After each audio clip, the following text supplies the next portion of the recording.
ሃሌሉያ ክብር ለመንፈስ ቅዱስ ይሁን። የእግዚአብሔር ቃል ዘዳግም ምዕራፍ 8 ከቁጥር 14 ላይ እንዲህ ብሎ ይናገራል። ልብ አይተባይና ከባርነት ምድር ከግብጽ ያወጣህን አምላክን እግዚአብሔርን ትረሳለህ። በዚህ ጭልጥ ባለ አስፈሪ ምድረ ባዳ በዛ የሚያስጠማና ውሃ በማይገኝበት ደረቅ መሬት መርዘኛ እባብ ግንጥ ባለበት ምድረ ባዳ መሪ ከጽኑ አለትም ውሃ ካፈለቀ በመጨረሻ መልካም እንደሆነልህ አንተን ትውት ለማድረግና ለመፈተን አባቶች ፈጽሞ የማያውቁትን መና በምድረ ባዳ መገበ። ምናልባትም ይህን ሀብት ያፈራሁት በጉልበቴና በእጄ ብርታት ነው በልቤ ታስብ ይሆናል። ነገር ግን ሀብት እንድታፈራ ችሎታ የሰጣ ለአባቶችም በማላ የገባውን ኪዳን ያጸናል እርሱ ስለሆነ አምላክን እግዚአብሔርን አስበው ብሎ ይናገራል። ምን ማለት ፈልገው ነው? የእግዚአብሔር ቃል ሰው ልጅ ሁሉ ኢየሱስ ክርስቶስን ያገኘ ሰው ድሃ አይደለም። ሰው ድሃም ሀብታምም የሚሆነው በራሱን ደግሞም እግዚአብሔር ድሃም ባለጠጋም ያደርጋል። ለምን? እግዚአብሔር ለመጀመሪያ ባለጠግነት የሰጠው በልጁ በኢየሱስ ነው።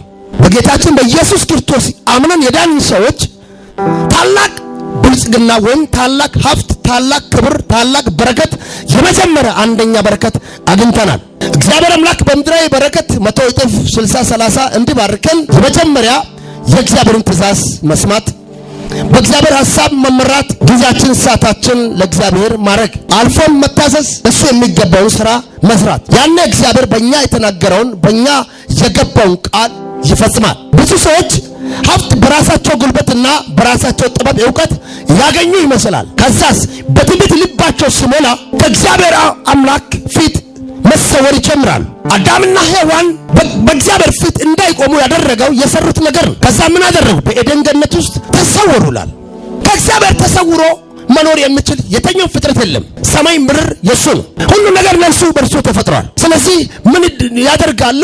እግዚአብሔር አምላክ እንዴት ሀብት እንደሰጣቸው፣ ዕውቀት እንደሰጣቸው፣ ጥበብ እንዴት እንደሰጣቸው፣ ቅባት እንዴት እንደሰጣቸው እግዚአብሔር በሰጣቸው ነገር ላይ መልሰው ሌላ ነገር ያመጣል። ሌላ ጠረጋ ቤት ይሰራል። ከእግዚአብሔር እይታ ውጪ ለመሄድ ይፈልጋል። ትላንትና ያገኙትን በረከት እንዴት እንዳገኙ፣ ትላንትና ያገኙትን ሀብት እንዴት እንዳገኙ አያስብም። በጉልበቴ ነው፣ በጥበቤ ነው፣ በዕውቀቴ ነው፣ በራሴ መንገድ የመጣ ነው ብሎ ልባቸው መነፋስ ይጀምር። ከታች ብላት ይጀምራቸዋል።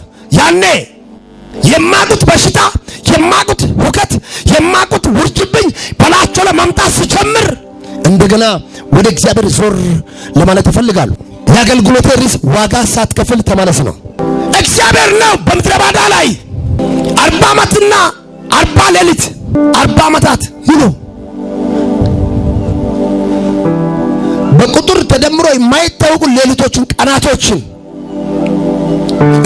እንዲያሳልፉ አድርጎ በብዙ መከራ የነበሩት ሰዎች ያለ ራብ ያለ ጥም ያለ አንዳች ችግር የመራቸውን እግዚአብሔር ረስተው ጀርባቸውን አዞሩ። እግዚአብሔር ፊቱን ሲሰውር ወዳጆቼ የተኛውም የሰው ኃይል አንተን ሊያድን አይችልም። እግዚአብሔር ልትረሱ አይገባም። እግዚአብሔር የሰጠ ሀብት አሁን ያለ በእጃችን ያለው ነገር እግዚአብሔር እንደሰጣ ማመን አለብን። ዕውቀት ቢሆን ጥበብ ቢሆን ሀብት ቢሆን ማንኛውም ልጅ ቢሆን አሁን የምንንቀሳቀሰው እንቅስቃሴ ከጌታ የተነሳ ነው ብለን ማመን ይገባል። እኛ አሁን ያለንበትን ኮንዲሽን የኛን ነገር አንመለከትም። በሌላው ላይ ነው እጃችንን እንከስረው። እንደዛ ሊሆን አይገባም። እኛ ባለንበት ደረጃ እግዚአብሔርን በማመስገን ይህ ነገር ሁሉ የሆነው ከእግዚአብሔር የተነሳ ነው ብለን ስንቀበል እግዚአብሔር በረከትን ከበረከት ጋር እየደመረ በእኛ ላይ በቤታችን ላይ ያፈሰዋል። ሰው በተረጋጋ መንገድ የእግዚአብሔርን ቃል አይሰማም። ስለዚህ ምንድነው የሚሆነው? ሁሉ ጊዜ ከረሜላ ፈላጊ ይሆናል። ከሳስ በብዙ ችግርና በብዙ ጭንቀት፣ በብዙ በሽታ፣ በብዙ ማጣት ውስጥ ይገባል። መታወክ ውስጥ ይገባል። ወዳጆቼ ሀብት ብቻ አይደለም። ሰው ከእግዚአብሔር አምላክ ፊት መራቅ ሲጀምር ከኔ ነው የሆነው፣ ከኔ ነው የጀመረው፣ እኔ ያረኩት፣ በኔ ብቃት፣ በኔ ጥበብ ነው የሆነው ብሎ የመናገር ሲጀምር እግዚአብሔር ጀርባ ሲሰጥ በትዳሩ ውስጥ ነውጥ ይሆናል። በስራ ውስጥ ነውጥ ይሆናል። ባልቶ አይጠግብም። ለብሶ ሞገስ አይኖረውም። ብቻ እርካታ አይኖረውም። በዚች ምድር የተኛው ባለጠጋ የሆኑ ሰዎች ወዳጆች እርካታቸው የሚበሉት ቁርጥ አይደለም። የመጀመሪያ የብልጽግናው ምንጭ ክርስቶስ ነው። ሰው በክርስቶስ ኢየሱስ ሲሆን ውስጡን ማንነቱን በክርስቶስ ሲያደርግ አሁን የሚሰራበትን ስራ ክርስቶስ የሰጠኝ ነው ብሎ ይሰራል። አይቆጥም፣ አይቆጣም። የጸጉሬን ቁጥር የሚያውቅ እግዚአብሔር ነው ብሎ ያምናል። ያን እግዚአብሔርን እያመሰገነ የሱ ነገር በየቀኑ እየጨመረ እየደመረ ይሄዳል። እግዚአብሔር ከሚያጎረመርሙ ሰዎች ጋር ህብረት አድርጎ አያውቅም። የእግዚአብሔር ቃል ሲናገር ፊልጵስዩስ ምዕራፍ 4:4 ላይ ሁል ጊዜ በጌታ ደስ ይበላችሁ። ለምን? ሰጪም ከልካይም እሱ ነው። እግዚአብሔር ባለጠጋ ያደርጋል፣ እግዚአብሔር ድሃ ያደርጋል። ሁሉን ነገር ማድረግ የሚችል ማን ነው? እግዚአብሔር ነው። ይህን ወንጌል ይህን ቃል ያልሰሙ ሰዎች፣ ሁልጊዜም በጡጦ ለመሄድ የሚፈልጉ ሰዎች ቀንና ማታ ራብ፣ ጭንቀት፣ መውጣቸው መግባቸው ጨለማ፣ ትኩሳት ይሆንባቸዋል። ለምድባር ከውስጣቸው መሶ የሚያወጡት የእግዚአብሔር ቃል የለም።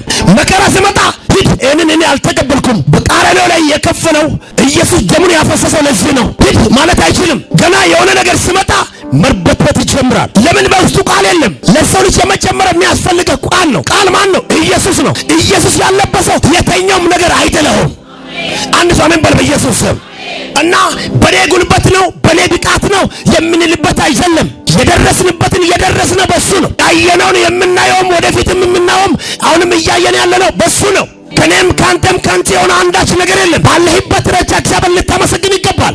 አንዳንድ ሰዎች አደግም ብሎ የሚያስቡ ሰዎች ጨርቅ ሲቀይሩ፣ ቤት ሲገዙ፣ መኪና ሲገዙ ይሄ እኮ ምድራዊ ቁሳቁስ ነው፣ ታይቶ የሚጠፋ ነው። ከዛ በኋላ አለ ሲባሉ ይሄዳል። የቆሙ ይመስላሉ፣ የወደቁ ናቸው። እግዚአብሔር ከእንደዚህ አይነት ህይወት እኛን ይጠብቃል። ይህ ከሌላ ሁላችንም ወዳጆቼ የምናደርጋቸው ነገሮች ሁሉ ኪሳራ ያመጡብናል። እግዚአብሔር ከኪሳራ መንገድ ያወጣል። እጅ ከፈርግና እግዚአብሔር ከኪሳራ ነገር ያወጣኝ ይበላታ። የእግዚአብሔር መንፈስ የሌለበት ሰው ሁሉ ጊዜ ምሪቱ በኪሳራ ነው። በእግዚአብሔር ቃል የማይመራ ማንኛውም ተገልጋይ ቢሆን ኪሳራ ነው የሚያስተናግደው። ጨርቅን ቀይረ ልብስን ቀይረ ልብ ካልተቀየረ፣ የቤት ቁሳቁስ ቀይረ ልብ ካልተቀየረ፣ ወዳጄ ስማኝ፣ ያንተ ሩጫ ከንቱ ነው። ያንተ ስራ ከንቱ ነው። ለምትባል ከውስጥ የምታወጣው ቃል የለም። ልብ በእግዚአብሔር ቃል የተሞላ መሆን አለበት። ቀንና ማታ የእግዚአብሔርን ቃል ልታሰላስል ይገባል። እጅ ከፍ አድርግና ቃሉ ይመረኛል በለው። ችግር አይመረኝም በለው። በሽታ አይመረኝም በለው። ሞት አይመረኝም በለው። ዛሬ ተስፋ ቆርጣችኋላችሁ፣ ይህን ቃል ትመገባላችሁ። ልዩ በረከት አግኝቷችኋል። በጌታ በኢየሱስም በረከት አግኝቷችኋል። በልበ ሙሉነት መናገር ያለባችሁ ይህ ሁሉ ነገር የሆነው በጌታ ነው ብላችሁ ስትናገሩ ብቻ ነው። አንዳንዱ ትናንት ወደ እግዚአብሔር ቤት በኃይል ይወርድ ነበር። የሆነች ነገር ሲያገኝ ይረሳዋል፣ ጸሎቱን ይረሳዋል፣ አገልግሎቱን ይረሳዋል። አብሶም ይሄ ትውልድ ያንተ እድሜ ሲጨምር ጸሎቱን መጨመር ያለብህ፣ ብር ሲጨምር ጸሎቱን መጨመር ያለብህ፣ እውቀት ሲጨምር ወደ እግዚአብሔር ቤት ነው ማብዛት ያለብህ። ከእግዚአብሔር ቤት የሚያደርግ ብር ቢሆን ትዳር ቢሆን ምን ያስፈልጋል? የእግዚአብሔር ነገር አወቅን ብለን ምን ጨርሶ ዓለም አይደለም።